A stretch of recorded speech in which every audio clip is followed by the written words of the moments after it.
Hello বন্ধুরা, সবাই কেমন আছেন? আশা করি সবাই ভালো আছেন। আমরাও খুব ভালো আছি। তো এখন সকাল সকাল স্নান টান করে ভাবছেন কোথায় যাব, এত রেডি হয়ে এত সুন্দর করে সেজে তিনজনে মিলে রেডি হয়ে গেছি। এখন যাচ্ছি এক জায়গায়। তো আপনাদের সঙ্গে কথা বলতে বলতে এখন এই যে রোডে বেরিয়ে পড়েছি তিনজনে মিলে। তো আজকে পুজো দিতে যাচ্ছি একটা মন্দিরে, এই সামনের মন্দিরে। খুব ইচ্ছা হচ্ছিল সেখানে পুজো দেওয়ার জন্য, তো এখন বেরিয়ে পড়েছি। তো এখন আমরা যে চলে আসলাম মন্দিরে। এই যে সোনা এখন হেঁটে হেঁটে যাচ্ছে। আর এখানে না এত গরমেতে, আজকে একটু গরম আছে বলে না প্রচুর এগুলো সানগুলো একবার গরম হয়ে গেছে এই পাথরগুলো।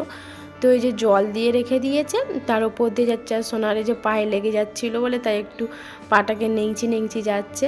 আর এদিকে দেখুন কি সুন্দর ঠাকুরগুলো। আগে না এই মন্দিরটাই পাশাপাশি গাছ ছিল কত সুন্দর, তো এগুলো সব কেটে দিয়েছে। তো চলুন এখন মন্দিরে যাওয়া যাক।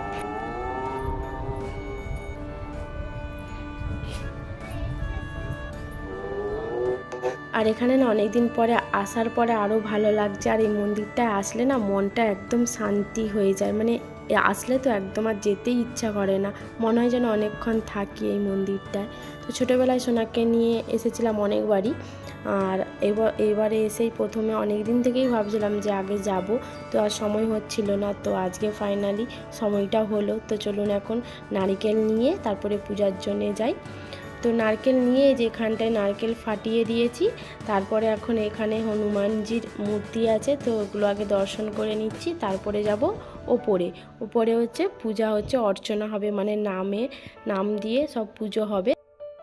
আর এই দিকটায় দেখুন অনেক রকমের ঠাকুর আছে, এখানে অনেক রকমের মূর্তি আছে। তো এগুলোকে আগে দর্শন করে নিলাম, তারপরে যাব ওপরে পুজো হবে। তো এখন এই যে সিঁড়ি দিয়ে ওপরে উঠে যাচ্ছি। ওপরেই আছে, এটা হচ্ছে শীতলা মায়ের মন্দির। তো এখানে হচ্ছে মা শীতলা থাকে, আর পাশে সব মানে শিব ঠাকুর আরও অন্যান্য ঠাকুর আছে। তো ওপরেই পুজোটা হয়। তো ঠাকুর কখনো মানে ক্যামেরায় দেখাতে পারিনি, কারণ এখানে ফটো তুলতে বারণ করে। তো মন্দিরের ভেতরে ফটো তুলতে দেয় না। তো চলুন আগে পুজো আরে করে নিই, তারপরে হচ্ছে আবার আপনাদের সঙ্গে কথা বলছি।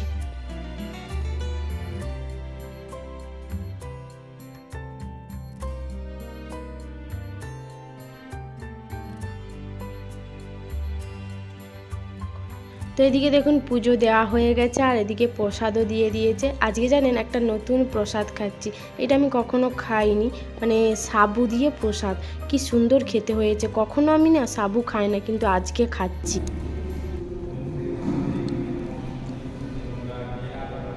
ভালো ভালো প্রসাদটা, হ্যাঁ সোনা? হ্যাঁ, খুব টেস্টি।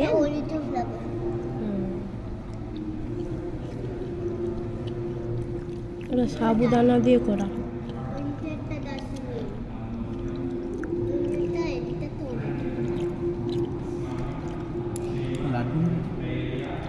তো পুজো তো আমাদের দেওয়া হয়ে গেছে, এখন যাব বাড়ি। ভাবছি এখন বাড়ি যাব, কিন্তু প্রসাদটা না সত্যি বলছে যেন অমৃত লাগছে, এত সুন্দর প্রসাদটা হয়েছে বলার মতন না। আর এক্সট্রাও অন্যান্য প্রসাদ আমরা কিনেছি, লাড্ডু নিয়েছি, আর একটা এখানে চালের প্রসাদ মানে ভাত দিয়ে প্রসাদ বানায় সেটাও নিয়েছি। আমি আপনাদেরকে বললাম বাড়ি যাব, পূজা হয়ে গেছে, কিন্তু দেখুন আবার আমরা মন্দিরে বসে আছি। তো হঠাৎ এই মন্দিরের যেনারা পরিচালনা করে তেনারা বলছেন যে আজ এখানে প্রথম সরস্বতী পূজা হবে, মানে প্রথম এখানে হচ্ছে এই প্রথমবার। তো আপনার যেহেতু ছোট বাচ্চা, তো এখানে বসুন আর পূজাটা করে যান, ওকে দিয়ে পুজো হবে। তো এরকম কখনো ভাবতে পারিনি যে হঠাৎ এরকম প্রথমবার এখানে পূজা হবে। আমার সোনা এখানে যেমন আমাদের বাংলায় হাতে খড়ি দেয়, সেরকম এখানে দিয়ে হবে ওকে। হাত মানে পেন দিয়েছে, খাতা দিয়েছে। পাপা বসো, চুপ করে বসো, চুপ করে বসো।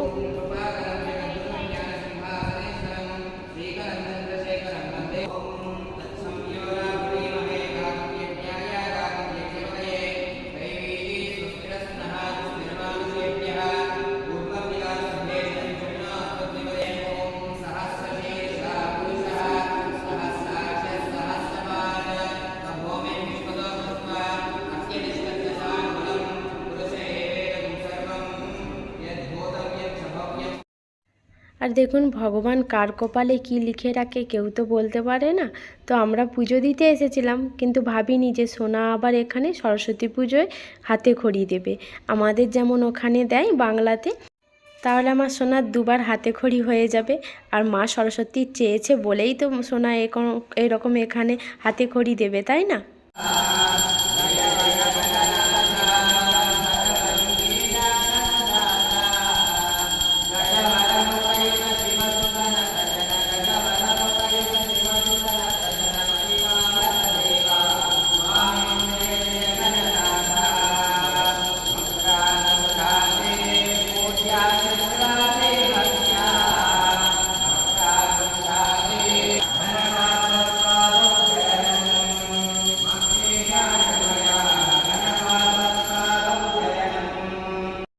তো আরতি আরে হয়ে গেল। আর আজকে হচ্ছে আমার ভাগ্যটাও দেখুন, এখানে ভিডিও করা কিন্তু বারণ, কিন্তু আজকে ওনার দিকে বললো ঠিক আছে ভিডিও করতে পারো। তো সেই এইটুকুটাই খালি ভিডিও করেছি। এদিকে কথা বলতে বলতে পুজোটা অনেকটা এগিয়ে গেছে। দেখুন এখানে দিয়েছে খাতার মধ্যে ফুল, চাল আর হলুদ আর সিঁদুর, এই দিয়ে পূজা হচ্ছে।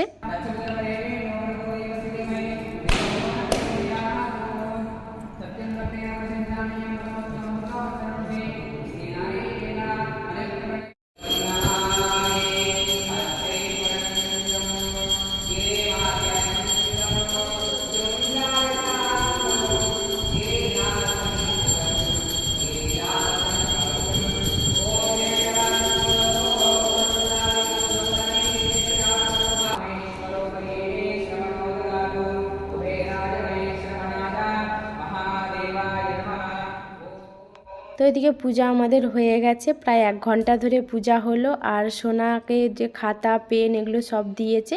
তো চলুন এখন বাড়ি যাই।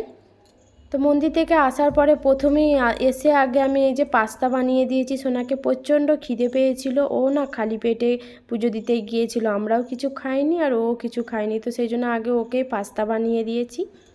আইসক্রিমটা কেমন? আর দেখেছো কি সুন্দর গম হয়েছে, হেভি লাগছে।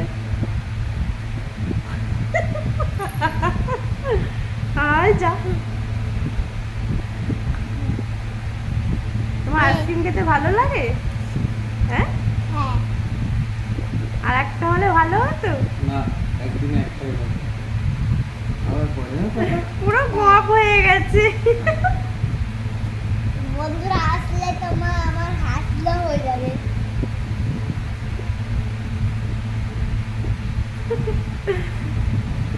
সবাই বন্ধুরা দেখে হাসছে তো।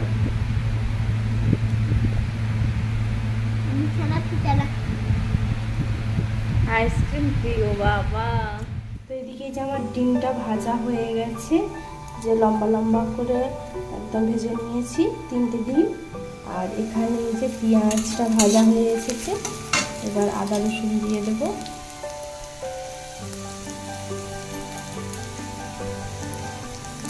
আদা রসুনটাকে ছিলে রেখেছিলাম, সেটা এখন দিয়ে দিচ্ছি। মশলাটাকে এখন ভালো করে কষে নিচ্ছি। এবার দিয়ে দেবো সামান্য জল।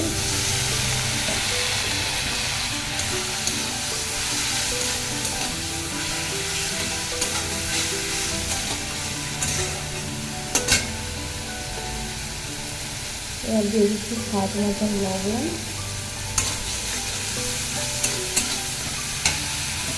আর একটু দেবো জল।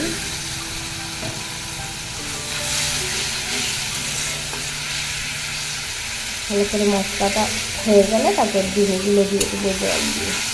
এটা একটু মানে গায়ে গায়ে বানাবো। আর এর মধ্যে দিয়ে দিচ্ছি জল, অল্প জল দেবো। ডিমটা ফুটে গেলে তারপরে ডিমটা দেবো।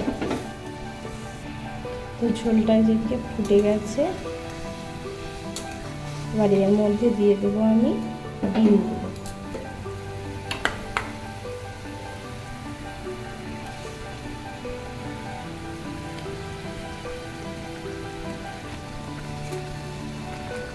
ডিমগুলো দিয়ে দিলাম। এবার উপর থেকে দিয়ে দেবো ধনেপাতা কুচি। দিয়ে দিলাম ধনেপাতা কুচি। একটু ঝোলটা মরে গেলেই তারপর এটা লাভিয়ে নেব। তো আজকে বানাবো হচ্ছে ডাঁটা শুক্তো। তো এই যে এখানে ডাঁটা বেগুন এগুলো কেটে নিয়েছি, আর এখানে যে আলু ভাজা করছি, আলুগুলো ভেজে দিচ্ছি আগে। আর এখানে এই যে বড়িটা ভেজে রেখে দিয়েছি। এখন এবার হচ্ছে আলুগুলো দিয়ে দেবো, এই ডাঁটাগুলো, ডাঁটা আর বেগুনটা একটু হালকা করে নেড়ে নেবো।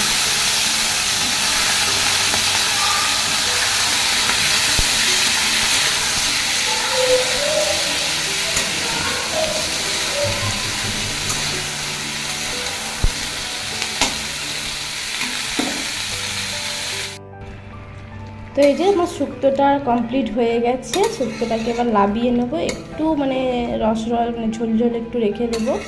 আর এটা তো সোনার পাপা একটু ঝোল ঝোল রাখলে খেতে ভালোবাসে, একদম মানে গায়ে গায়ে না হলে এরকমই একটু রেখে দেবো।